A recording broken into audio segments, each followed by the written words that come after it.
Hi guys, I am Arhan from Mumbai. तो यार हमारी लास्ट वीडियो आप लोगों ने नहीं देखी, जिसका मुझे बहुत ज़्यादा दुख है। तो यार प्लीज़ आप लोग देखो। तो आप लोग नहीं देखोगे तो हमारे चैनल को मोटिवेशन कहाँ से मिलेगा। हमारी टीम बहुत एफर्ट्स करती है आप तक एंटरटेनमेंट पहुंचाने के लिए। ये कहानी के माध्यम से वो 10-15 मिनट मैं चाहता हूँ कि आपकी लाइफ में कुछ अलग एहसास हो आपको। तो यार प्लीज़ थोड़ा सा सपोर्ट तो दिखा दो अपना। खैर, आज हम लोग कर्ण पिशाचनी के बारे में बात करेंगे। जब हम लोग कर्ण पिशाचनी के बारे में रिसर्च कर रहे थे तो काफ़ी हद तक कर्ण पिशाचनी और इफरीत जिन में हमें सिमिलैरिटीज दिख रही थी, लेकिन जैसे जैसे हम लोग रिसर्च में आगे बढ़ते गए वैसे वैसे समझ में आ गया कि कर्ण पिशाचनी एक बहुत ही ज़्यादा डार्क एंटिटी है और जिसकी लाइफ में पैसा, फेम और प्लेजर की कमी है तो वो लोग कर्ण पिशाचनी की सिद्धि करते हैं। लेकिन कर्ण पिशाचनी जब आपकी लाइफ में आ जाती है तो ये बहुत कुछ देती है, तो बदले में बहुत कुछ आपसे ले भी लेती है। और ऐसा ही कुछ हुआ था हमारी इस कहानी के मेन कैरेक्टर राज के साथ। अब वो क्या हुआ था वो तो आपको इस वीडियो में पता चलेगा, लेकिन अगर आप लोग मिस्टीरियस अरहान पर पहली बार आए तो प्लीज चैनल को सब्सक्राइब करो, साथ ही जो बेल आइकन उसे भी कर दो प्रेस। चलिए शुरू करते हैं हमारी आज की कहानी शुरू होती है बिहार से, जहाँ पर राज रहता था। अब बचपन से लेके कॉलेज डेज तक राज की लाइफ में ज्यादा कुछ अच्छा नहीं हुआ, क्योंकि इसकी जो पर्सनैलिटी थी वो इतनी अच्छी नहीं थी और राज इंट्रोवर्ट भी था, काफी शाय किस्म का इंसान था।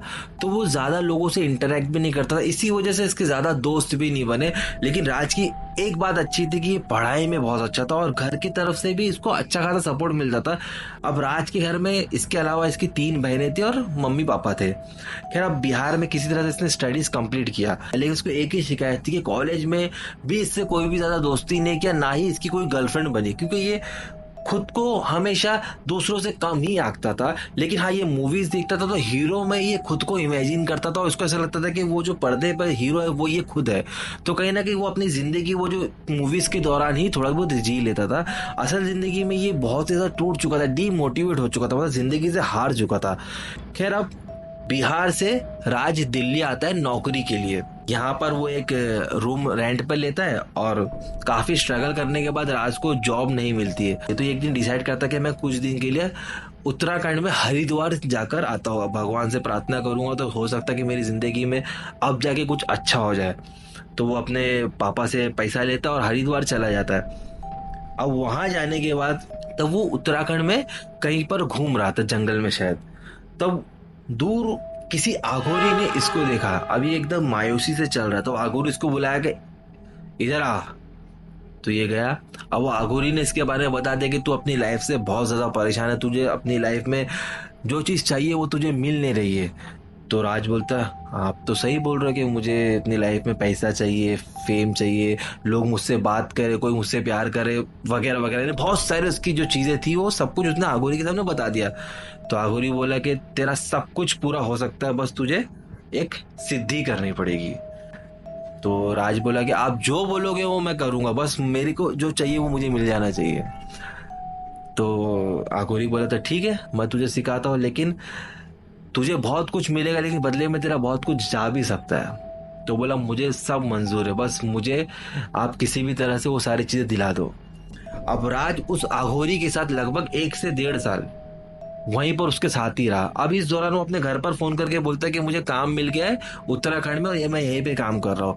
लेकिन वो काम नहीं कर रहा था, बल्कि आघोरी के साथ रह रहा था और तंत्र विद्या सीख रहा था, क्योंकि आगे चल के उसको जो करना था वो आपको इस कहानी में पता चल जाएगा। खैर, अब वो 1-1.5 साल सारी तंत्र विद्या सीख गया। अब वो दिल्ली वापस आया। अब वो दिल्ली आने के बाद उसने खुद को आइसोलेट कर लिया, मतलब अपने कमरे में बंद कर लिया और एक सिद्धि करना स्टार्ट कर दिया। वो सिद्धि थी कर्ण पिशाचनी की। अब वो जो 1-1.5 साल वो अघोरी के साथ जो रहा ना, तो वो सारी चीजें सीख गया कि कर्ण पिशाचनी को कैसे बुलाते हैं। तो इसमें बहुत ही ऐसी सी डार्क चीजें करनी पड़ती जो मैं आपको बताऊंगा तो आप लोग हैरान हो जाओगे। सबसे पहले तो कर्ण पिशाचनी की अगर आपको सिद्धि करना है तो आपको बिना कपड़ों के बैठना पड़ेगा, एक भी शरीर पे कपड़ा नहीं होना चाहिए। उसके अलावा जो सुसु पोटी है आपकी खुद की, वो आपको आपके शरीर पे मलना पड़ता है और एक जाप करना पड़ता है। तो वैसे ही राज ने अपने सुसु पोटी को अपने आंग पे मल लिया और बैठ के जाप करने लगा। अब उसको शुरुआत में उसकी बदबू भी बहुत आ रही, लेकिन उसके बस एक ही मोटिवेशन था कि कर्ण पिशाचनी को किसी भी तरह से हासिल करना है। तो उसके लिए उसने वो सारी चीजें किया। अब 1 दिन गया, 2 दिन गया। अब जैसे कि मैं अब मैं आपको बता दूं कि ये जो सिद्धि है लगभग 13 से 27 दिन तक करनी पड़ती है। अब इन दिनों के बीच में ही कर्ण पिशाचनी आ जाती है, लेकिन वो सिद्धि आप लोग उसी तरह से करो जो किया जाता है भाई। वो मुझे इतना डिटेल में आपको बता नहीं सकता यहाँ पर। तो वो पूरे जिस्म में लगा के वो अपनी चीजें कंटिन्यू कर रहा था। अब कुछ दिन बीते, अब वो दिन आ गया जब उसको अपने ही मल को खाना होता है, तो वो भी कर लेता है। फिर उसके बाद फिर से वो जाप करने लगता है। अब एक दिन अचानक से रूम के अंदर ही, वो रूम से कई दिनों से बाहर नहीं निकला, बस वो सुबह से शाम तक वो उसकी सिद्धि में लग गया है। अब अचानक से चिकन उसके सामने आके गिरी। अब वो समझ गया कि चिकन उसको खाना पड़ेगा, क्योंकि वो ऑल ऑफ अ सडन कोई लाके थोड़ी ना फेंका है। वो जब वो सिद्धि कर रहा था तो करण पिशाचनी उससे इतना खुश होगी कि वो उसको चेक करने के लिए उसके लिए चिकन फेंकी। तो उसने चिकन लिया, चिकन खा लिया, जबकि ये खुद वेजिटेरियन था, उसने आज से पहले नॉनवेज खाया भी नहीं था। लेकिन ये सारी सिद्धि में ये चीजें भी होती है, तो उसने कच्चा चिकन खा लिया। फिर अगले दिन मरा हुआ चूहा, उसने मरा हुआ चूहा भी खाया। फिर उसके बाद पोर्क, वो भी खा लिया। तो ऐसे उसके लगभग 27 दिन पूरे हो गए। तब उसको पीछे से किसी के घुंघरू की आवाज आई, और वो कोई और नहीं बल्कि कर्ण पिशाचनी थी। अब जैसे ये पीछे पलट के देखा तो लड़की बहुत खूबसूरत, गजब की खूबसूरत, मतलब इतनी खूबसूरत कि अगर आप लोग देखो तो शायद आप भी दीवाने हो जाओ। वो इतनी खूबसूरत थी और राज देखते हैरान हो गए, क्योंकि राज की लाइफ में आज तक लड़की आई नहीं, और आई भी इतनी खूबसूरत। और उसको पता था कि ये मेरी जिंदगी बदल देगी। तो वो उसके पास चला गया, लेकिन वो बोली कि मैं तुम्हारी होंगी, लेकिन मेरी कुछ शर्त है। तो राज ने बोला कि मुझे तुम्हारी सारी शर्तें मंजूर है, बस तुम मेरी हो जाओ। तो उसको पहली शर्त बताई कि तुमको मेरे बारे में किसी और को बताना नहीं, अगर तुम बताओगे तो तुम अपनी जान से हाथ धो बैठोगे। दूसरी शर्त यह है कि जैसा हस्बैंड अपनी वाइफ को प्लेजर देता है, वैसे ही सेम प्लेजर तुमको मुझे भी देना पड़ेगा, और मेरे अलावा तुम किसी दूसरी औरत के साथ इंटीमेट नहीं हो सकते। तो राज बोला मुझे ये भी मंजूर है। और वो बोलती, फिर कर्ण पिशाचिनी बोलती कि तीसरी शर्त ये है कि मेरी बात को कभी काटना मत, मैं जो बोलूंगी तो वो सुनना, अगर तुम नहीं सुनोगे तो उसके बाद तुम्हारे साथ क्या होगा वो तो तुमको उसी वक्त पता चल जाएगा। तो राज बोलता है कि मुझे तुम्हारी सारी शर्त मंजूर है। तो कर्ण पिशाचिनी बोलती है कि ठीक है, आज से मैं तुम्हारी।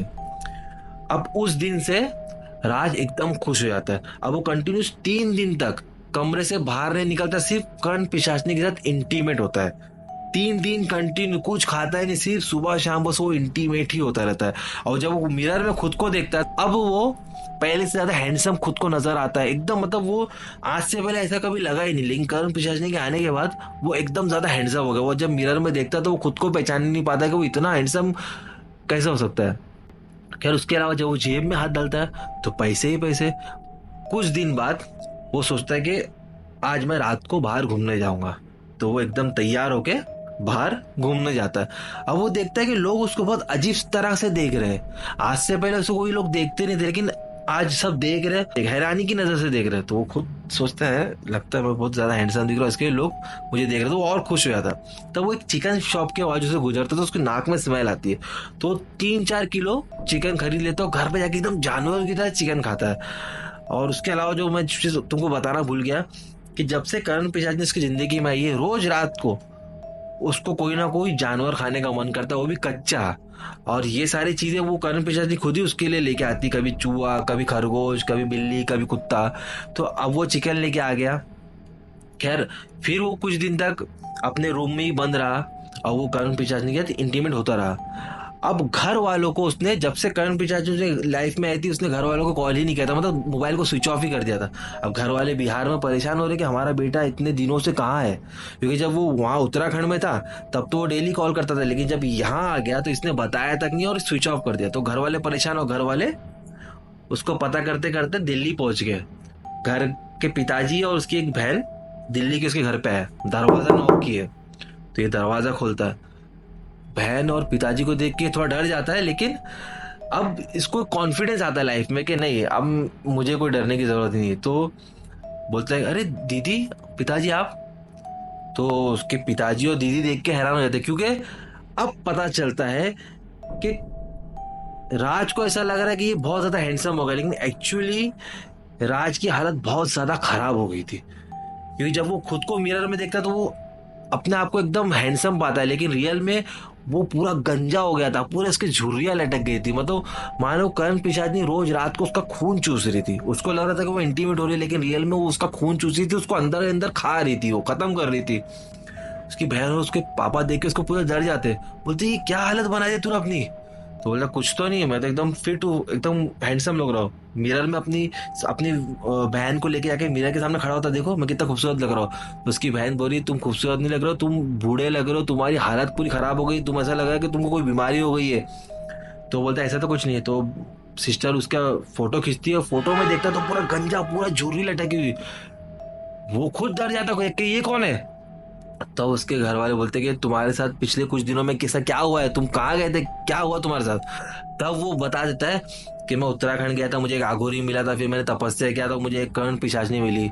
बस कर्ण पिशाचनी का नाम लेना था, तुरंत उसके कानों में वो कर्ण पिशाचनी की आवाज जोर जोर से आने लगी, क्योंकि जैसे कि उसने शर्त रखी थी कि मेरे बारे में किसी को बताना नहीं, और गलती से वो अपनी बहन और पिताजी को कर्ण पिशाचनी के बारे में बता देता है। उसके कानों से खून निकलने लगता है और वो जोर जोर से कानों में उसकी आवाज आती है। वो आवाज किसी और को नहीं थी, वो राज को ही आ रही थी, और कानों से एकदम इतना खून बह जा रहा है। वो चिल्ला रहा है, फिर भी आवाज रुक नहीं रही है। उसके घर वाले परेशान होकर सोचे कि इसको हॉस्पिटल लेके जाएंगे, लेकिन उसने बोला नहीं, हॉस्पिटल नहीं, उत्तराखंड चलो, वही आगोरी के पास, वरना मैं बच नहीं पाऊंगा।